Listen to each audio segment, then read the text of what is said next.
Food நல்லா இருக்கா? Taste எப்படி இருந்தது? Farm incharge okay. Spokesperson இவளுக்காகவும் எனக்காகவும் நான் தான் ஸ்போக்ஸ் பர்சன் புதுசா வச்சு அவ்வளவு சுகர் கண்டென்ட் இருக்குமா அந்த ஃப்ரூட்ல? நல்ல சுகர் கண்டென்ட் இருக்கும். நான் ஏதாவது ஒன்று உடைச்சு காட்டுறேன். எல்லாம் காயா இருக்கு. இப்ப சாக்லேட்னாலே பிட்டர் தானே நம்ம. கண்டிப்பா அது சீடு பழம் சீத்தாப்பழம் மாதிரி இருக்கு பார்க்க. டேஸ்ட் அப்படிதான் இருக்கும். டேஸ்ட்டும் சீத்தாப்பழம் மாதிரியா தான். ஆமா. அதே ஃபேமிலியா இல்ல அது ஃபேமிலி இருக்காது. வந்து பார்க்கணுமா? இந்த சாப்பிட்டு பாரு. இந்த கொட்டை சாப்பிட வேண்டாம். Just கொட்டை துப்பிடு. ஓகே, கொட்டை துப்பி ஓகே. சாப்பிட்டு பாரு. சாப்பிட்டு நல்லா இருக்கும். இங்க சீத்தாப்பழம் sweet-ஆ பிடிக்குமா இருக்கும். எனக்கு? செமையா இருக்கு. ஐயோ, சீதாப்பழம் மாதிரியே இருக்கு. பட் இதான் சாக்லேட் நீ கேட்டுட்டு இருந்தியே. சாக்லேட் ஃப்ரூட் இது.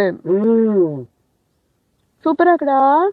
As usual the fruit doesn't taste anything like chocolate. ஆமா, ஆமா, அதுக்கும் இதுக்கும் இதே கிடையாது. சூப்பரா. பைட் பண்ணி பாத்தீங்கன்னா மெரூன் கலர்ல இருக்கும். இது சீடுக்குள்ள. ஆமா, சாப்பிட வேண்டாம். பைட் மட்டும் பண்ணுங்க, ரொம்ப கசக்கும். ரெண்டா அப்படி ஸ்ப்ளிட் பண்ணி பாருங்க, மெரூன்ல இருக்கும்.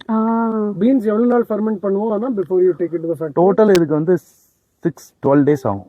ஃபெர்மெண்ட் ட்ரை 12 days ஆகும். இங்க இருந்து ஃபேக்டரிக்கு வர்றதுக்கு 12 days. ஓகே. சும்மா நான் அதுக்குள்ள வைக்கலாம் 3 years இது.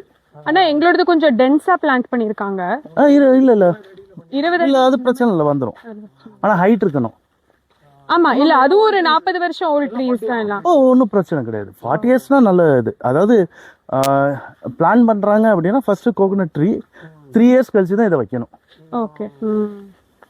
நாங்க வச்ச ட்ரீ almost 4-5 years ஆயிடுச்சு. ஓகே. அதே ஓரளவு இன்னும் 10 feet 12 feet ஹைட்டுக்கு போயிடுச்சு.